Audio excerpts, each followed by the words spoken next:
My name is Emma, and up until a few nights ago, I believed my family loved me. It started with a simple notification. My aunt had sent me a video. I was in the middle of making dinner when my phone buzzed. I wiped my hands on a towel, grabbed my phone, and absent-mindedly tapped the message. At first, I thought she sent me something random, a family video, maybe an old clip she found funny. But then, I heard my mother's voice. Emma should be grateful. She'd be nothing without us. My stomach dropped. The video was shaky, like someone had set their phone down without realizing it was recording. But the voices were crystal clear. A pathetic failure, that's what Emma is, my father added with a chuckle. But at least she's good for something, paying our bills. Laughter, I gripped my phone tighter. If Emma ever stops sending money, my aunt, the same one who had just sent this, said with a smirk in her voice, we'll just guilt her into it. She's too soft to say no. My whole body went numb. Emma, my name. They weren't talking about some hypothetical person. They weren't joking around. They were talking about me. I had been helping them for years, paying their rent, covering their debts, sacrificing my own savings just to make sure they never struggled the way I did.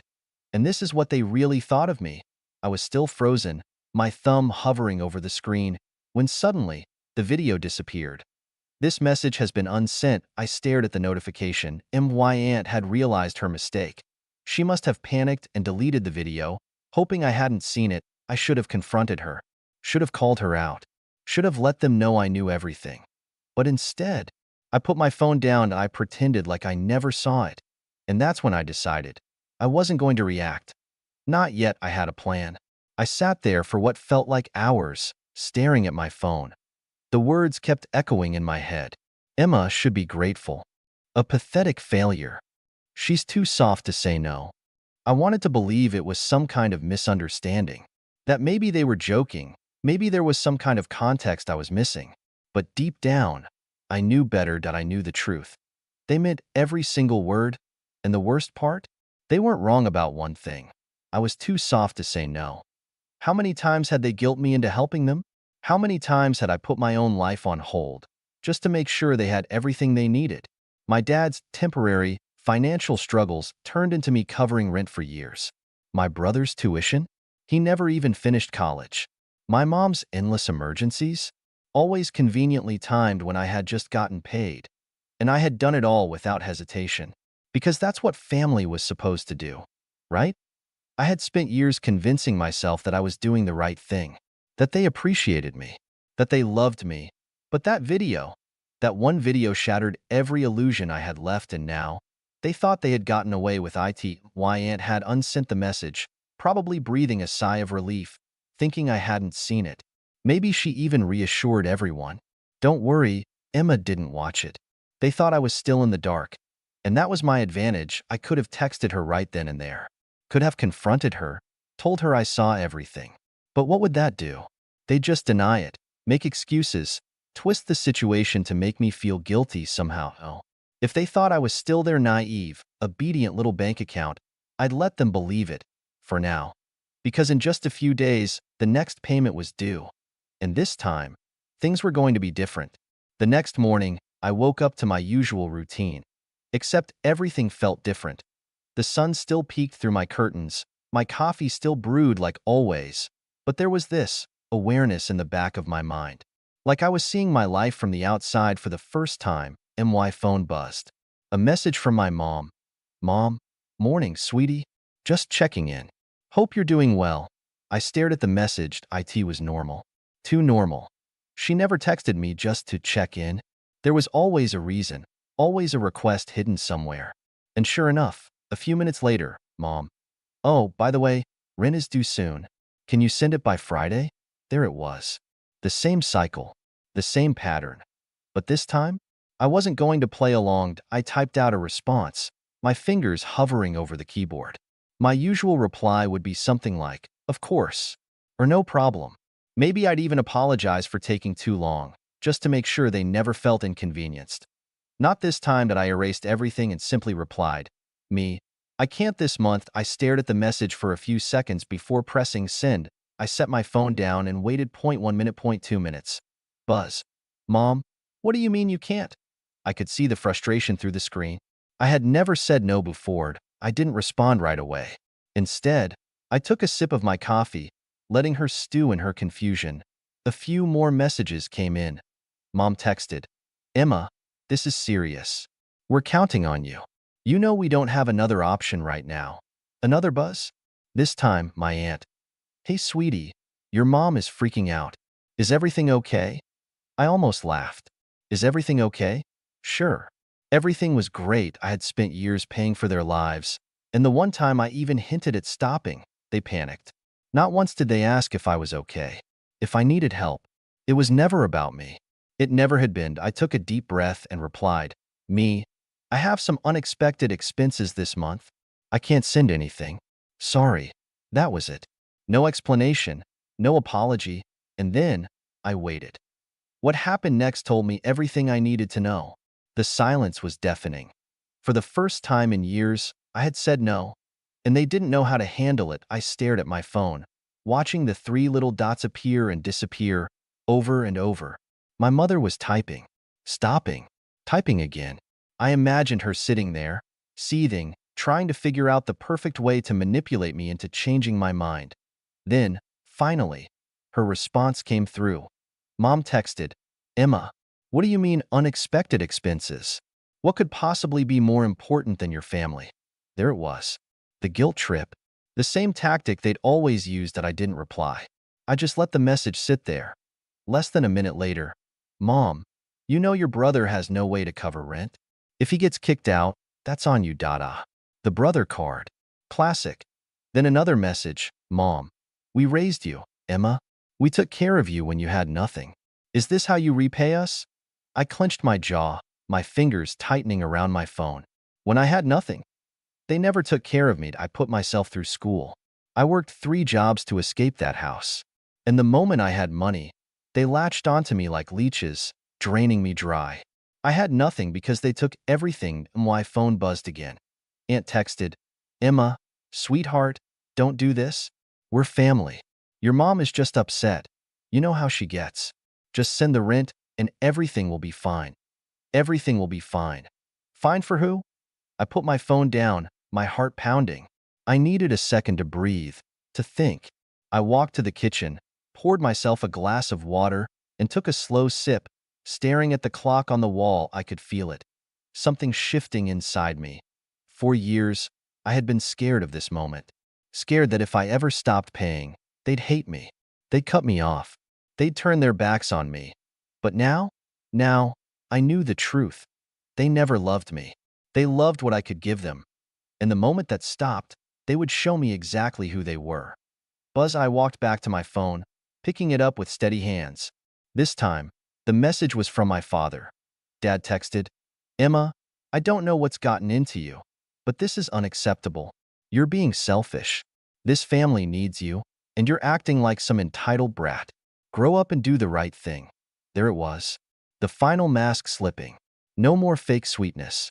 No more pretending to care. Just demands. I stared at the words, my heart pounding in my ears, and then another notification popped up. A voice message. From my aunt. My hands trembled as I hesitated, my thumb hovering over the play button. Something told me this was going to change everything. I hesitated. For a long moment, I just stared at the little play button on the screen. A voice message. From my aunt. My heart pounded against my ribs. She wasn't the type to send voice messages. If she had something to say, she usually sugar-coated it in text. Passive-aggressive, but with just enough fake sweetness to make me feel guilty. But this was different. Slowly, I pressed play. Her voice came through, sharp and impatient. "Emma, listen. I don't know what kind of game you think you're playing, but this isn't funny. Your mother is losing her mind. Your dad is furious. And honestly, I don't blame them. You've always been, well, a little ungrateful, but this is beyond selfish." I felt my stomach tighten, but I forced myself to keep listening. "You have a good job, don't you? You make more than any of us. You don't even need that money. Meanwhile, your family is struggling. And what? You just wake up one day and decide you don't care anymore?" A bitter laugh. "You owe them, Emma. After everything they've done for you. After all the sacrifices they made, they gave you life. And now, you're just going to walk away? Pretend they don't exist? What kind of daughter does that? She exhaled sharply, and for a second, I thought she was done. But then, you know what? Her tone darkened, colder now. If you really want to be that kind of person, fine. But don't expect them to forgive you. Don't expect to come crawling back when you realize how much you need them. Because once you cross this line, there's no coming back. The message ended. Silenced, I let the words settle, my thumb hovering over the replay button. My ears rang. My hands numbed. I should have felt scared. I should have panicked. I should have been scrambling to make things right, to fix this, to apologize. But instead, I felt calmed. I don't know. More than that, I felt free. Because she had just confirmed everything. They didn't love me. They didn't respect me. They didn't even see me as a person. I was just a bank account to them. A walking, breathing ATM. And the moment I stopped handing out money, I was nothing. And if that was the case, then maybe it was time to be nothing to them. My phone buzzed again. Another message from my mother. Mom, last chance, Emma. Send the rent. I stared at the message for a long, long time. Then, without hesitation, I blocked her. I blocked my dad. I blocked my aunt. And just like that, for the first time in years, I was free. Or so I thought. Because the next day, my brother showed up at my door. The knock at my door sent a chill down my spine. IT was early, too early. The kind of early where normal people were still asleep, the sun barely peeking over the horizon. For a second, I thought about ignoring it. Maybe it was a neighbor. Maybe it was a package. Maybe it was anything other than what I knew it was. Then, another knock, louder this time, more insistent. I took a slow breath, steeling myself, and walked to the door. My fingers hesitated on the handle, my heart hammering in my chest, and then I opened it. There he was. My brother. His face was twisted in something between anger and desperation, his clothes wrinkled like he hadn't slept. His eyes, God, his eyes, they were bloodshot, wild. Are you serious, Emma? His voice was sharp, like a blade pressed against my skin. What the hell is wrong with you? I blinked, keeping my expression neutral. Good morning to you too. He scoffed, running a hand through his already messy hair. Don't do that. Don't act like this isn't a big deal. You blocked everyone. Mom is freaking out. Dad's losing his mind. You're just, what? Cutting us off? Pretending we don't exist? I crossed my arms, leaning against the doorframe. I don't know, Jason. Maybe I just got tired of being treated like a piggy bank. His jaw clenched. Oh my God, not this again. Not this again? I let out a bitter laugh. Jason, I've been paying your rent for years.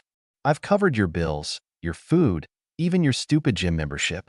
And the one time I say no, the one time I set a boundary, Mom calls me a selfish brat.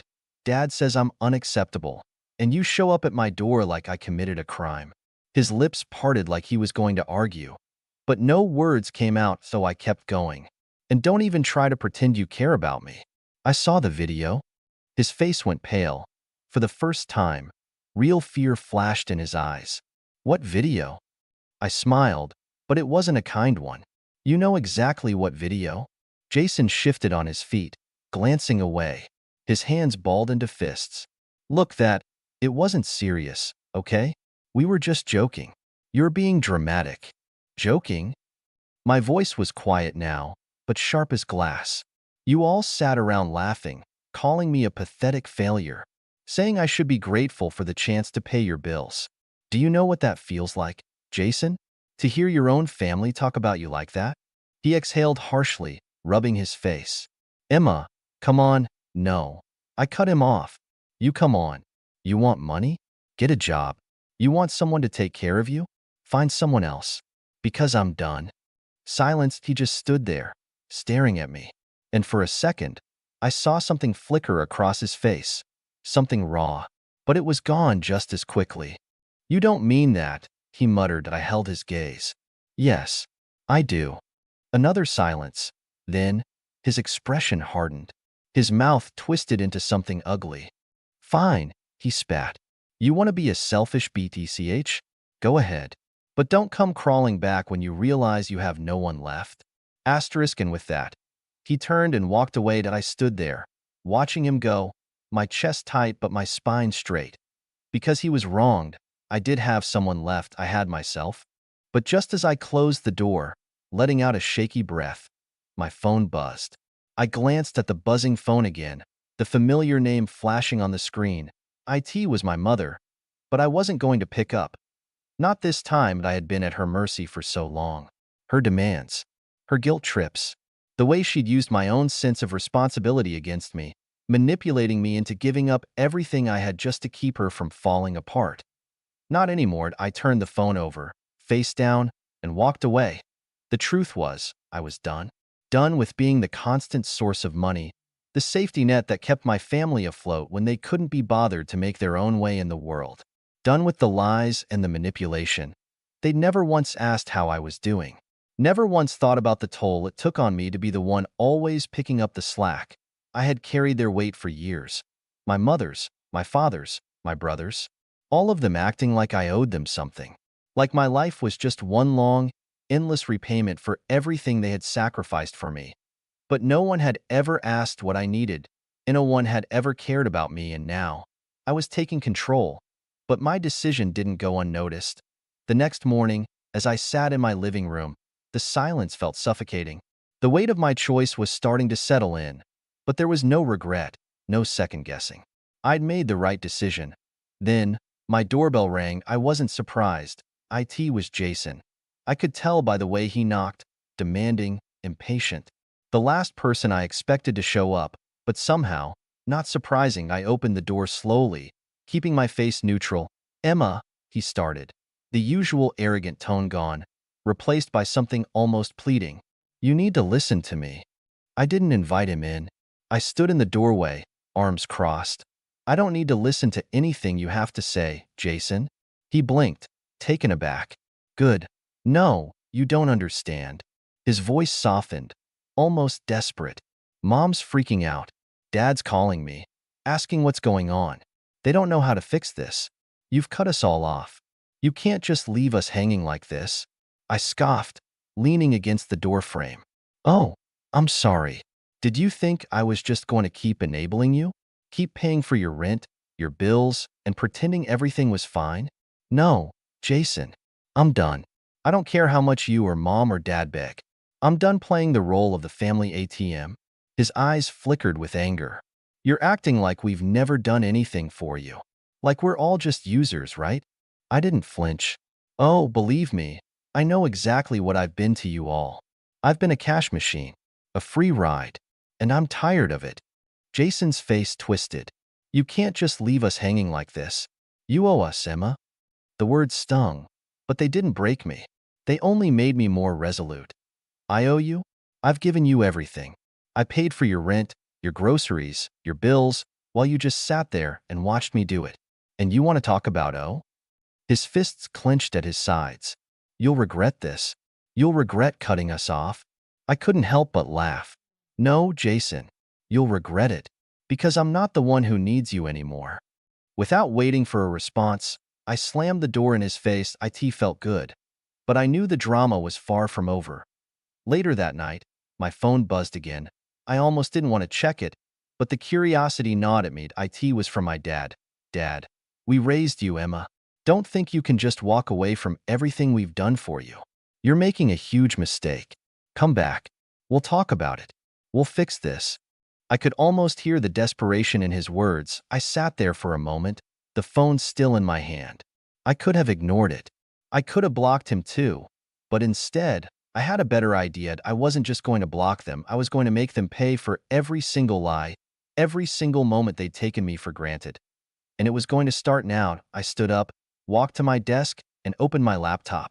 It was time to send them a message they'd never forget. And so I started typing. I sat at my desk, staring at the screen of my laptop, my fingers hovering over the keys. I wasn't just going to sit back and let them waltz back into my life as if nothing had happened. No, I was done being the punching bag. This time, I was taking control. I thought back to everything I had done for them. All the payments I had made, the bailouts, the times I had swallowed my pride and helped them even when I knew I was the one being drained. No more. Now it was their turn to feel the sting of their actions. I opened my email and started typing. First, I gathered all the financial records, every payment I'd ever made for their bills, every bank transfer, every check I had sent over the years to help cover their mistakes. It was time to remind them of what they had taken from me. I included a note at the top of the email. Here's a detailed summary of everything I've done for you over the years. I'm done being your lifeline. I'll no longer be your ATM, and I'll no longer let you make me feel guilty for choosing myself. Consider this my final invoice. You don't owe me anything anymore, but you will owe yourself the realization of how much I've sacrificed, all because I thought family was supposed to help each other, not drain each other. Then, I attached the receipts, the bills, the payments that I hit send. But that wasn't the end. Not by a long shot. I logged into the family group chat where they used to keep me on edge with their complaints, their endless demands. I scrolled through the messages, reading the ones where they'd claimed they needed me, where they'd guilt me into helping them. Then, I did something I hadn't done in years. I replied, "You all talk a lot about what you've done for me, but you've forgotten how much I've given up for you. And here's the reality check. You never needed me. You just used me. I'm done. This is my last message. Don't ever contact me again." I sent it. The silence after was almost sweet. I leaned back in my chair, letting the weight of the decision wash over me. For once, there were no more phone calls, no more guilt trips, no more pretending that they had any power over me. They could keep their manipulations, their lies, their empty promises. I was free, but just as I thought it was over, I received one last message from Jason. "You're making a mistake, Emma. You'll regret this. Family sticks together." I smiled to myself. I knew he was just trying to get under my skin, but this time, it didn't work that I didn't need them. I had my life, my freedom, and that was enough. That it wasn't the dramatic blow-up I'd imagined. It wasn't some grand confrontation, but in its own way, this was even better. I had taken control without anyone seeing it coming. And the best part? They didn't get to hold any power over me anymore. Yes, I turned off my phone for the night. A sense of peace settled over me. I didn't have to play their game. I didn't have to keep sacrificing myself for people who didn't appreciate me. It wasn't revenge in the way I had expected. It was quieter, more deliberate, and much more satisfying. Now, I could finally breathe. And the best part? I could finally live for me. And that, in the end, was the sweetest victory.